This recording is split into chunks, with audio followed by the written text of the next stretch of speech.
The prim में आपका स्वागत है। पिछले कुछ दिनों में देश भर ने भारत का 73वां गणतंत्र दिवस मनाया। सुभाष चंद्र बोस की मूर्ति इंडिया गेट पर लगी। अमर जवान ज्योति की लॉ को शिफ्ट करने पर विवाद खड़ा हुआ और कैलिफोर्निया स्टेट यूनिवर्सिटी ने अपनी गैर भेदभाव नीति में जाति को शामिल किया।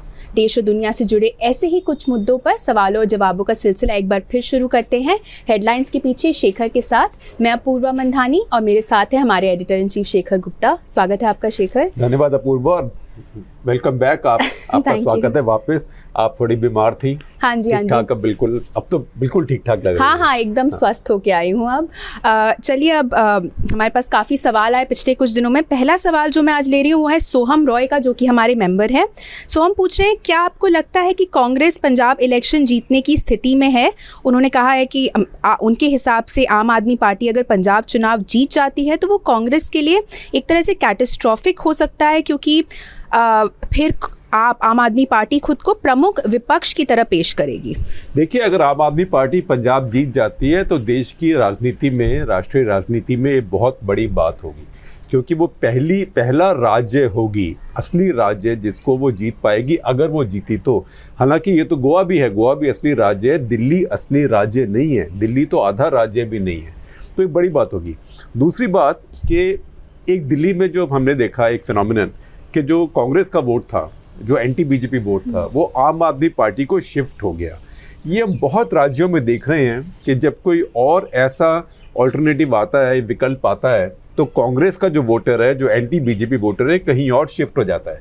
जैसे यूपी में एक ज़माने में कांग्रेस का जो दलित वोटर था, मुस्लिम वोटर था, ओबीसी वोटर था, वो समाजवादी पार्टी को और बीएसपी को, बहुजन समाज पार्टी को शिफ्ट हो गया था। ऐसे बिहार में आरजेडी को शिफ्ट हो गया था। अब पश्चिम बंगाल में ममता बनर्जी की पार्टी को टीएमसी में शिफ्ट हो गया। ऐसे ही आंध्रा में अगर आप देखें तो वो जगन मोहन रेड्डी की पार्टी में वाईएसआरसीपी में शिफ्ट हो गया। तो ये जो एक प्रक्रिया है कि दिल्ली में जो शिफ्ट हुआ आम आदमी पार्टी को, अगर ये पंजाब में भी शिफ्ट हुआ तो इससे एक नई तरह की चिंगारी लगेगी कांग्रेस के लिए, क्योंकि फिर ये सोचना कि ये चिंगारी आगे नहीं पहुंचेगी, चाहे आप कह लें उत्तराखंड में, चाहे आप कह लें हरियाणा में, एंड कौन जानता है कहाँ नहीं।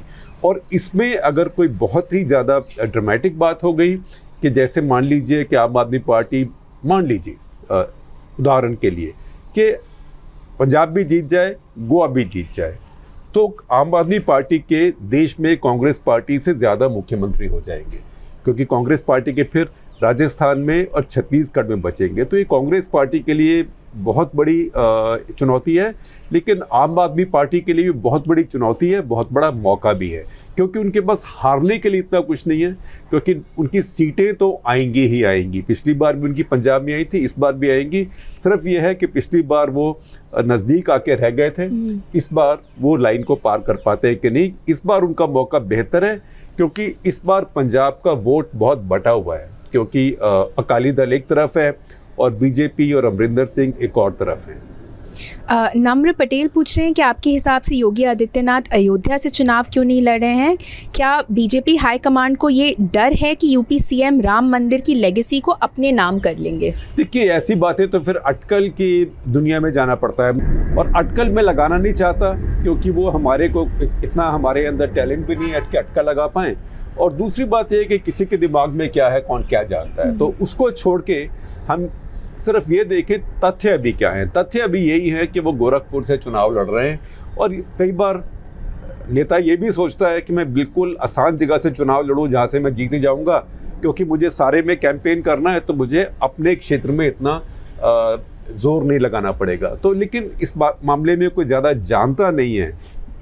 कोई ऐसा नहीं है कि मैं योगी जी को फ़ोन करूं और वो मुझे बता दे कि मेरे दिल में क्या है। मुझे पता नहीं वो किसी को भी बताते हैं कि नहीं, पर मुझे तो बिल्कुल भी नहीं बताएंगे।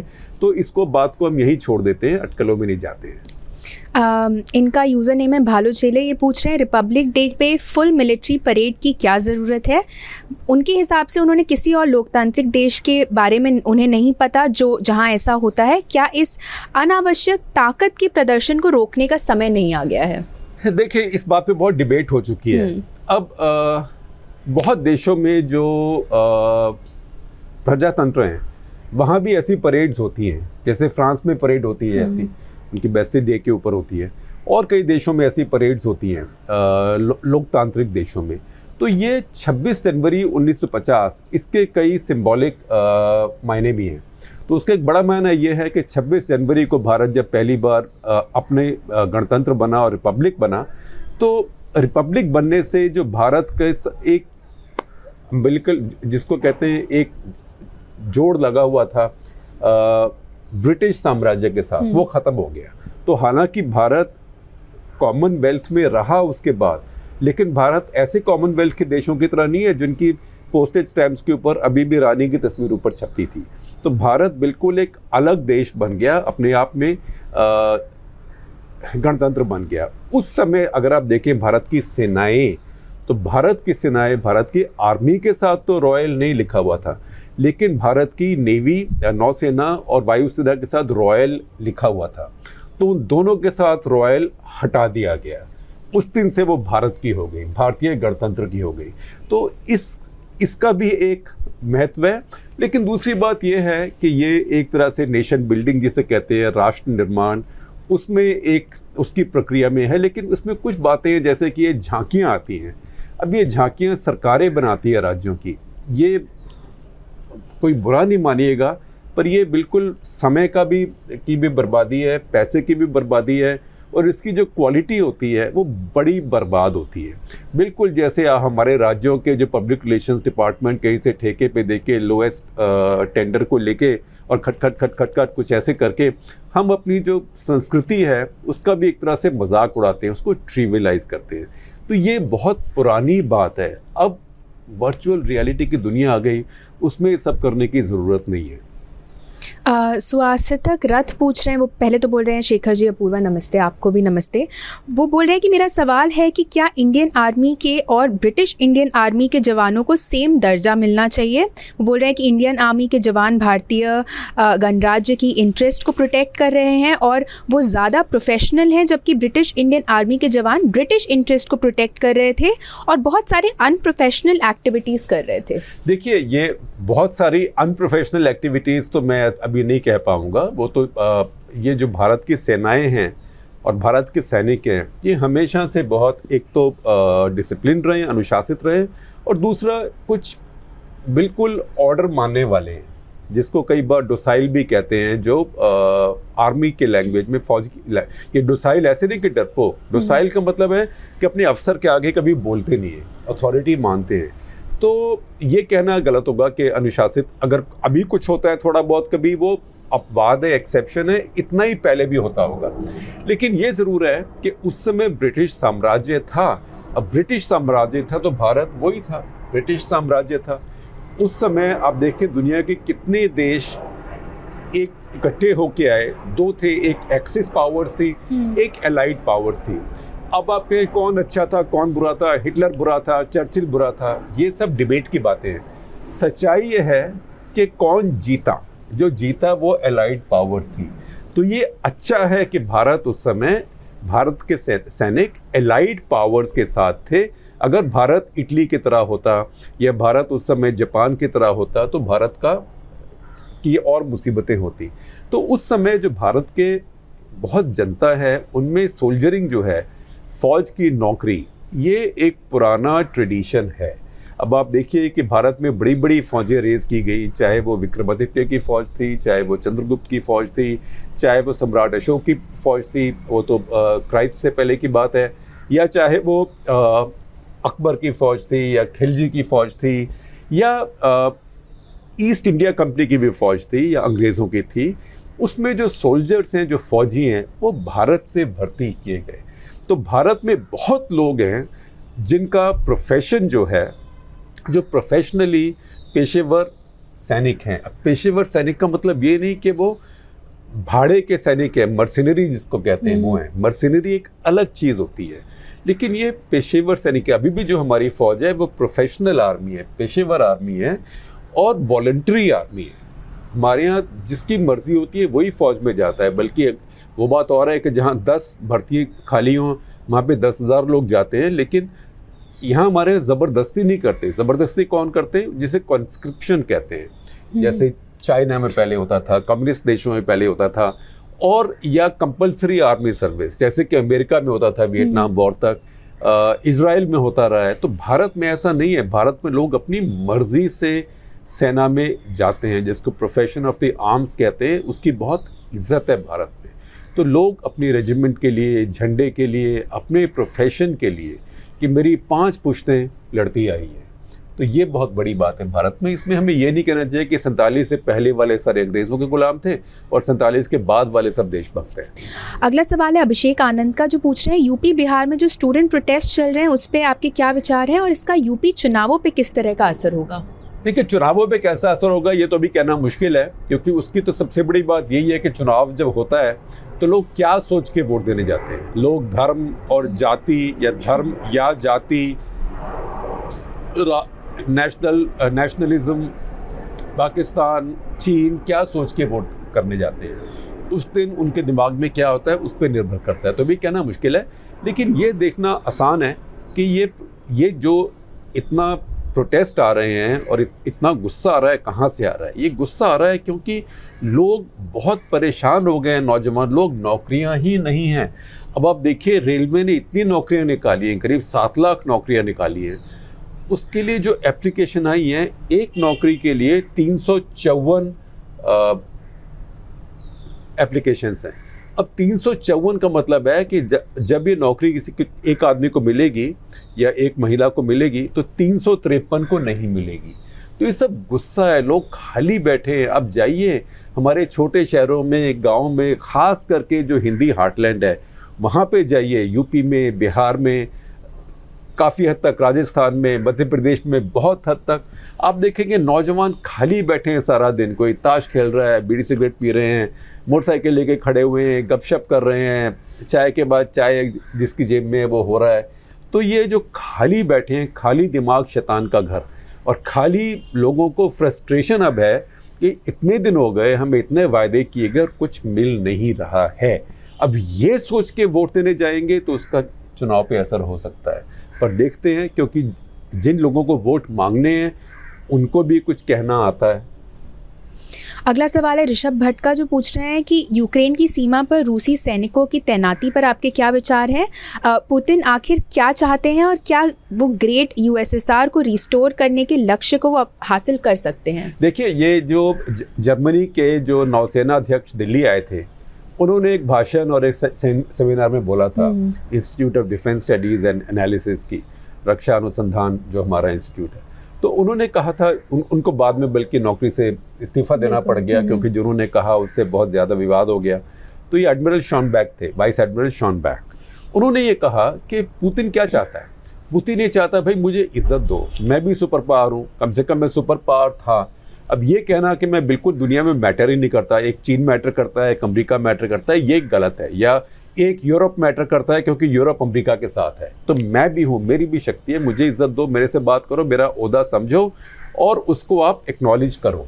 तो इसलिए वो कह रहा है कि देखिए, मैं, हो सकता है आप ये ना समझे कि मैं आपके लिए इतनी बड़ी चुनौती हूँ जितना चीन है आर्थिक रूप से, लेकिन मैं आपका खेल खराब कर सकता हूँ क्योंकि मैं यूरोप में बैठा हूँ। यूरोप में आपकी इतनी दिलचस्पी है, इतना इंटरेस्ट है, मैं यूरोप में थोड़ा सा पुश करूँगा तो आप परेशान होंगे, जो कि मैं कर रहा हूँ। और आप क्या कर रहे हैं? आप जो मेरे पास के देश हैं, जिसको मैं अपनी पेरिफेरी के देश कहता हूँ, जो मेरे चारों तरफ हैं, ख़ास करके वो देश जो पहले सोवियत यूनियन का हिस्सा थे, जैसे कि यूक्रेन है, बेलारूस है, जॉर्जिया है, अभी जॉर्जिया अगला एक फ्लैश पॉइंट होने वाला है, या बाल्टिक्स हैं, लैटविया, लिथुआनिया, एस्टोनिया, छोटे छोटे देश हैं। लेकिन आप देखें कि जो उत्तर की पेरिफेरी है रूस की, उत्तर की जो एक तरह की चार दीवारी थी रूस की, ये वो हैं। उसके बाद फिर एक तरफ जर्मनी, एक तरफ फिनलैंड, तो ये बिल्कुल यूरोप को देखते हैं। अब कई देश इनमें से जो पहले सोवियत रूस के प्रभुत्ता में थे, वो अब या तो नाटो में चले गए हैं या नाटो के आसपास चले गए, खास करके जो पुरानी यूगोस्लाविया के देश बने बाद में, या जैसे कि जो चेक रिपब्लिक है, पहले चेकोस्लोवाकिया था। तो वो सब बहुत ज़्यादा अब पश्चिमी देशों के इन्फ्लुएंस में है और वो काफ़ी तरीके से यूरोपियन देश बन गए हैं। तो उसकी वजह से रशिया को अब बहुत तकलीफ़ है, क्योंकि वो सोचते हैं कि अगर नाटो यूक्रेन में भी आ गया तो कल को ये फिर जॉर्जिया में भी आएगा, फिर नाटो के हथियार, नाटो का जो इंफ्रास्ट्रक्चर है वो बिल्कुल हमारे घर के पास आ जाएगा। तो इसलिए उनको उस बात से खुजली हो रही है और वो कह रहे हैं कि भाई हमारी जो पेरिफेरी है इसमें आप हमारा प्रभुत्व मानो या हमसे आके पंगा मत लो, आपने जो करना है अपना दूर दूर करते रहो। अगला सवाल है अनूप बुदादे का, जो कि हमारे मेंबर हैं। वो पूछ रहे हैं कि भारत और टर्की जैसे सामरिक स्वायत्तता यानी स्ट्रेटेजिक ऑटोनॉमी की नीति रखने वाले देशों के लिए एक तरफ रूस, चीन और दूसरी तरफ यूएस, यूरोप के बीच चल रहे जो ग्रेट गेम चल रहा है उसके किस तरह के इम्प्लिकेशंस होंगे। वो बोल रहे हैं कि हम शीत युद्ध के दिनों की तरह भुगतेंगे, क्योंकि अर्थव्यवस्था जो है वो पहले ही बैक सीट ले चुकी है। देखिए, पहली बात तो यह है कि अर्थव्यवस्था को ठीक करना सबसे ज़रूरी है, क्योंकि अगर आपकी अर्थव्यवस्था ठीक नहीं है तो फिर आप जो भी करें, आप क्या बन सकते हैं, आप एक तरह से न्यूसेंस स्टेट बन सकते हैं। अब सबके लिए मुसीबत हो सकती है। जैसे पाकिस्तान है, उसकी अर्थव्यवस्था बिल्कुल ख़राब है, लेकिन सबके लिए न्यूसेंस स्टेट हो सकता है, क्योंकि कोई नहीं चाहता कि पाकिस्तान एकदम वहाँ गड़बड़ हो जाए, अराजकता हो जाए, क्योंकि वहाँ पे इतने न्यूक्लियर वेपन है, इतनी फ़ौज है, ये सारी बातें हैं। तो भारत को वो नहीं बनना है। कुछ तरीके से रूस भी इस समय एक तरह की न्यूसेंस स्टेट है यूरोप में, कि वो यूरोप में उनकी कंट्रीब्यूशन इतनी नहीं है, उनकी इकोनॉमी इतनी ख़राब नहीं है इस समय, बल्कि मैं कहूँगा कि उनकी इकोनॉमी पहले से बेहतर हुई है, उनके फॉरेन एक्सचेंज रिजर्व्स वगैरह, पर उनकी जनता में इतनी खुशी और इतनी खुशहाली नहीं है। तो वो भारत नहीं बनना चाहता है। उसके लिए अपनी इकोनॉमी को ठीक करना बहुत ज़रूरी है। दूसरी बात, एक नया शीत युद्ध तो शुरू हो रहा है दुनिया में। अब सिर्फ ये है कि ये अमेरिका, एक अमेरिकन ब्लॉक, एक चीन का ब्लॉक, ऐसे होता है। और अगर ऐसे होता है तो उसमें रूस कहाँ जाता है? रूस किसी ब्लॉक में जाता है, जिसका मतलब है चीन के ब्लॉक में जाएगा, अमेरिका के ब्लॉक में तो नहीं जाएगा। अगर रूस चीन के ब्लॉक में जाता है तो वो अमेरिका के लिए तो ख़राब होगा, भारत के लिए भी बहुत ख़राब होगा। इसलिए भारत की दिलचस्पी इसमें है कि रूस चीन के और नज़दीक ना जाए, और इसलिए ये भी ज़रूरी है कि रूस और अमेरिका के संबंध और ज़्यादा ख़राब ना हो। तो ये सब बड़ी बड़ी बातें हैं। तीसरी बात जो आपने कही, भारत और टर्की, वो मैं नहीं समझता कि वो तुलना इतनी ठीक है, क्योंकि भारत का जो स्ट्रेटेजिक ऑटोनॉमी है, वो जो कॉन्सेप्ट है वो टर्की वाली नहीं है, क्योंकि टर्की तो नाटो का मेंबर है। टर्की का तो एक अपनी उनकी अदा है कि हम नाटो के मेंबर भी हैं, लेकिन हम रूस से S-400 भी लेंगे, लेकिन हम रूस से S-400 लेके जो रूस का दुश्मन इस समय यूक्रेन, उसकी सेना को अपने आर्म्ड ड्रोन्स भी देंगे। तो वो तो एक तरह की अराजक शक्ति है इस समय यूरोप और एशिया के बीच में। न्यूसेंस पावर वो भी बन गए हैं। उनकी भी अर्थव्यवस्था की स्थिति बहुत ख़राब है, बहुत ख़राब है। उनका जो मुद्रास्फीति की दर है 36% तक पहुँच गई एक समय। और उनका जो लीरा है, जो उनकी करेंसी है, बहुत तेज़ी से वो कमज़ोर हो रही है। लेकिन उनको ऐसे नेशनलिज्म, इस्लाम और ये सारे ड्रामे करके अपना राज कायम रखना है, और लेकिन उनकी गद्दी अभी हिली हुई है। अगला सवाल है वो अभिषेक का है, वो भी हमारे मेंबर है। वो पूछ रहे हैं कि क्या आप नज़म सेठी से सहमत हैं कि एस्टैब्लिशमेंट इमरान खान को हटाना चाहती है और वो ज़्यादा दिन नहीं टिकेंगे, और अगर इमरान खान चले जाते हैं तो उनके बाद आपके हिसाब से कौन आएगा? देखिए, इमरान खान की भी गद्दी, उनका सिंहासन भी इस समय हिल रहा है, और उसमें अब पाकिस्तान में बहुत अटकलें होती हैं। मैंने बहुत साल पाकिस्तान कवर किया है, लेकिन पर कैपिटा जो कॉन्स्पिरेसी थ्योरीज हैं वो पाकिस्तान भारत से बहुत आगे है, बहुत आगे है। मतलब 10 गुना, 20 गुना, 50 गुना। हमारे यहाँ किसी भी चाय की दुकान पे रुके हैं बनारस में तो हर आदमी पंडित मिलेगा आपको पॉलिटिक्स का, लेकिन जितनी खुराफाती थ्योरीज पाकिस्तानी बना पाते हैं वो नहीं बना पाएगा। और पाकिस्तान में जो वहाँ की चुनी हुई सरकार है उसको फ़ौज कब गिराएगी, ये एक परमानेंट डिबेट रहती है। लेकिन इमरान खान के, तो मैं उस बात पे जाऊंगा जो इमरान खान के अपने जो वो बोल रहे हैं, जिस तरह से वो बिहेव कर रहे हैं, उनकी बॉडी लैंग्वेज है, उसमें क्या नज़र आता है। अभी उन्होंने अचानक एक मेल्टडाउन ही कहते हैं जिसको हो गया। उन्होंने कहा अरे मैं दोबारा आ रहा हूँ और 5 साल के लिए रहूँगा, और ये याद रखना कि अगर मुझे बाहर निकाल दिया ना तो मैं इससे भी ज़्यादा खतरनाक होऊंगा आपके लिए। तो वो किससे कह रहे हैं बाहर निकाल दिया? किसके पास ताकत है पाकिस्तान में उनको बाहर निकालने की? नवाज शरीफ के पास तो नहीं है, उस बेचारे को तो अपने देश निकाला दिया हुआ है। तो वो ताकत तो पाकिस्तान में सिर्फ सेना की है। तो ये सेना को कह रहे हैं क्या? तो ये सब बातें पाकिस्तान में चल रही हैं।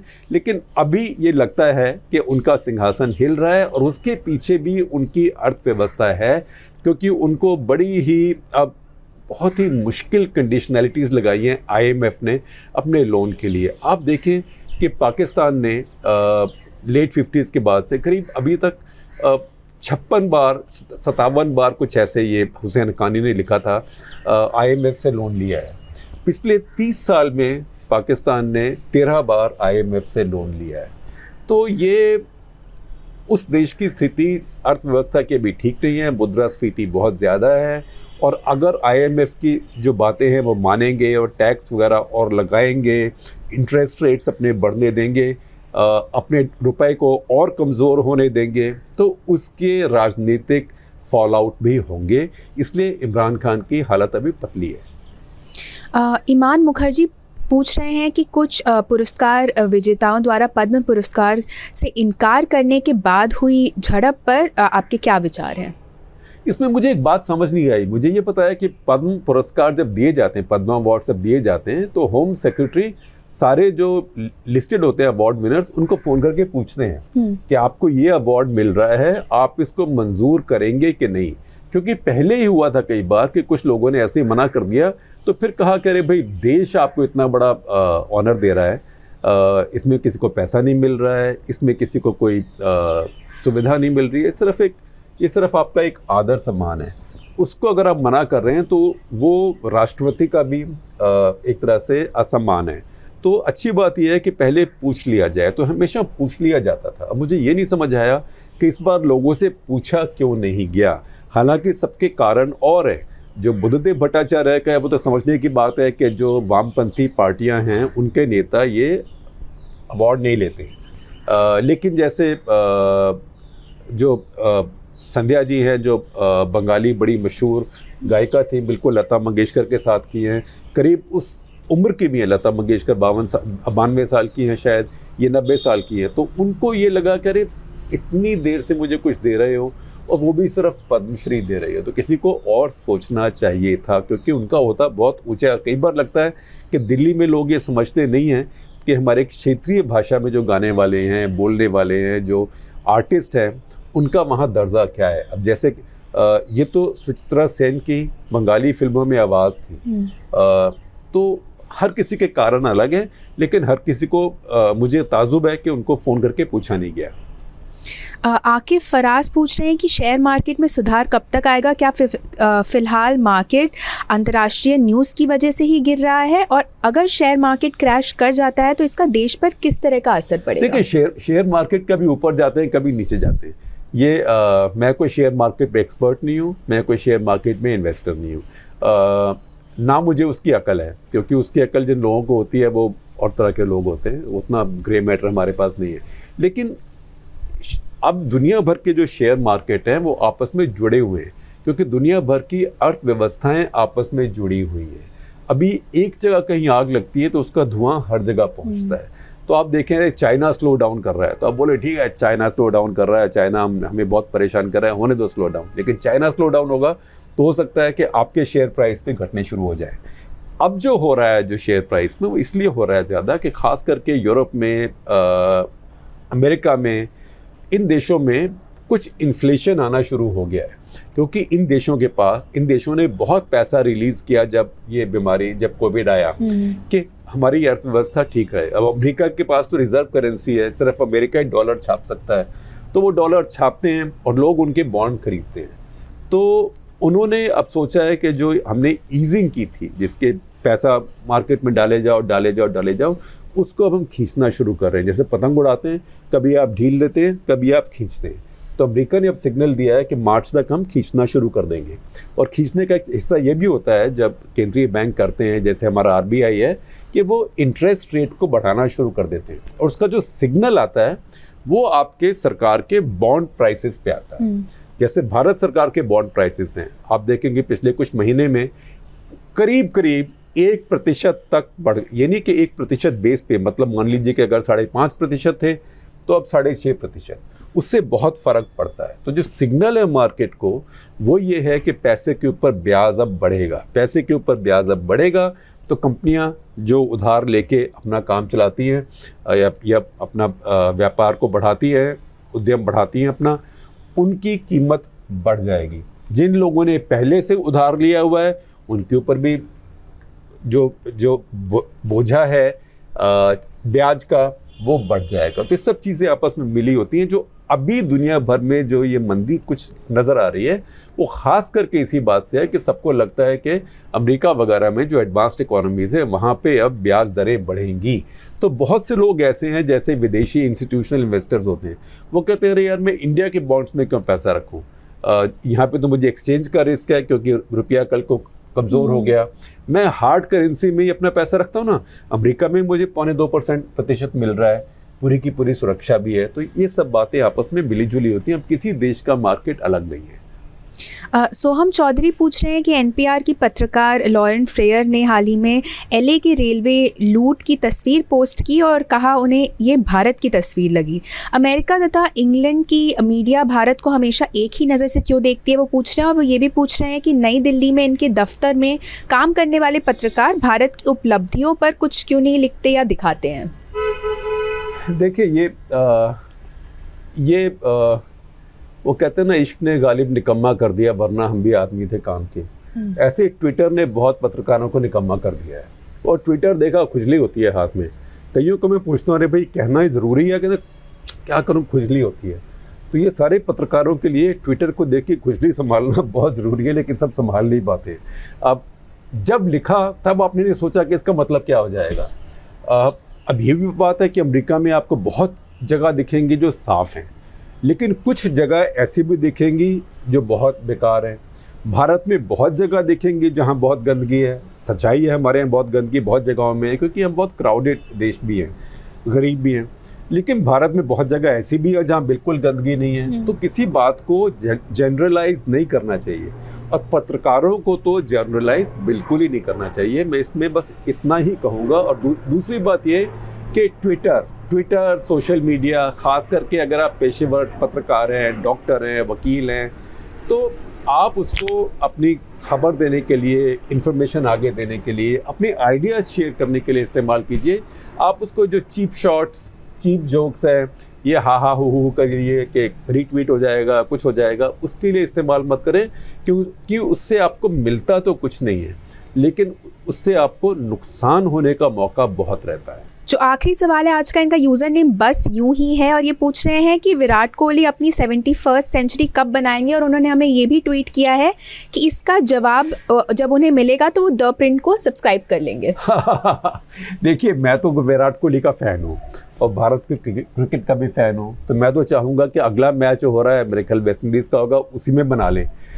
लेकिन विराट कोहली की इतनी ज़्यादा अचीवमेंट है कि अगली सेंचुरी सोचते रहना और दिमाग में सोचना ज़रूरी नहीं है।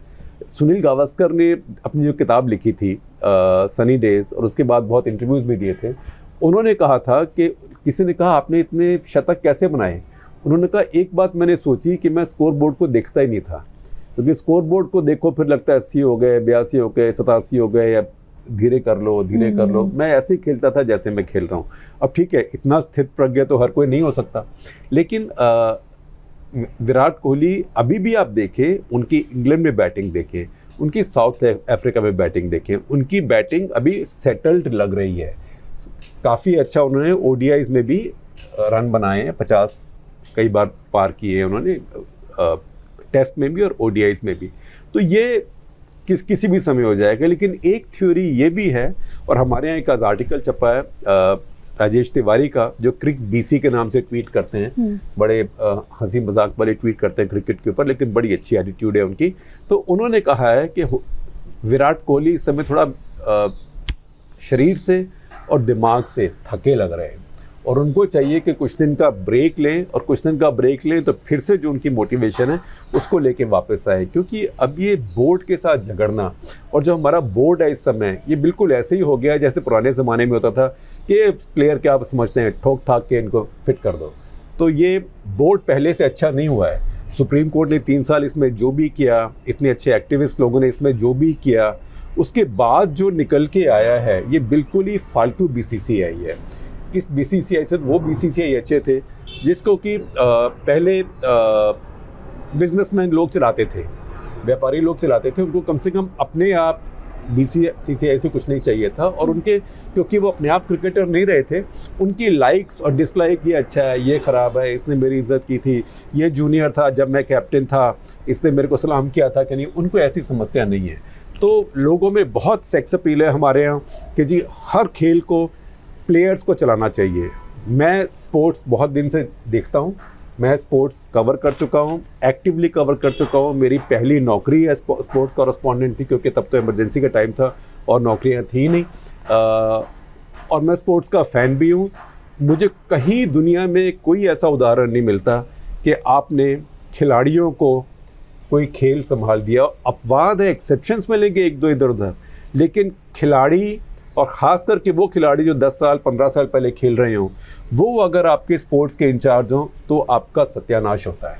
अब आप देखें कि भारत में एक खेल है बड़ा जिसको कि खिलाड़ी चला रहे हैं, वो एथलेटिक्स है, ट्रैक एंड फील्ड, जिसको आदिल सुमारीवाला ने बहुत दिन चलाया। भारत के 100 मीटर के चैंपियन थे, स्प्रिंटर थे। अब भारत के एथलेटिक्स का हाल देखिए, तो अलग बात है कि एक लॉटरी के नीरज चोपड़ा आ गए, उन्होंने एक भगवान का दिया हुआ टैलेंट था, ये जैसे कि अभिनव बिंद्रा का भगवान का दिया हुआ टैलेंट था। लेकिन ये नहीं है कि अब भारत के सारे रिकॉर्ड्स आप देखें। अब देखिए भारत के कितने एथलीट पिछले 10 साल में 12 साल में ड्रग्स के लिए पकड़े गए हैं, कितने डिस्क्वालीफाई हुए हैं। ये शर्म की बात है। और ये क्योंकि एथलेटिक्स को परवाह नहीं करता, ट्रैक एंड फील्ड की हम तभी परवाह करते हैं जब एक नीरज चोपड़ा भाला फेंकने में गोल्ड ले आते हैं। आप अपने टाइमिंग्स देखिए, आप अपने डिस्टेंसेस देखिए, शर्म की बात है। और आप ये भी देखिए कि वो टाइमिंग्स और डिस्टेंसेस भी एक बार दोबारा सोचने पड़ेंगे कि आपके यहाँ कितना ज़्यादा ड्रग यूज़ होता रहा है। इसका मतलब है जो हमारा एथलेटिक फेडरेशन है वो एक डिज़ास्टर है, सत्यानाश है। बल्कि हॉकी फेडरेशन जिन्हें और लोग चला रहे हैं, जो खिलाड़ी नहीं हैं, पहले से बहुत बेहतर हुआ है। चलिए बस यूं ही जी, आशा करती हूँ कि इसके बाद आप हमारा YouTube चैनल सब्सक्राइब भी करेंगे और हमारे मेंबर भी बनेंगे। इसी के साथ हमारा आज का एपिसोड यहीं ख़त्म होता है। आशा करती हूँ आपको ये एपिसोड पसंद आया हो। हमें हमेशा की तरह कमेंट सेक्शन में ज़रूर बताएं और अपना ध्यान रखें। हमसे जुड़ने के लिए बहुत बहुत आपका बहुत बहुत धन्यवाद। ध्यान रखिए और याद रखिए कि मास्क, और अगर वैक्सीन नहीं लगवाया तो वैक्सीन, और अगर आपका बूस्टर का समय आ गया है तो बूस्टर ज़रूर लगवाएं।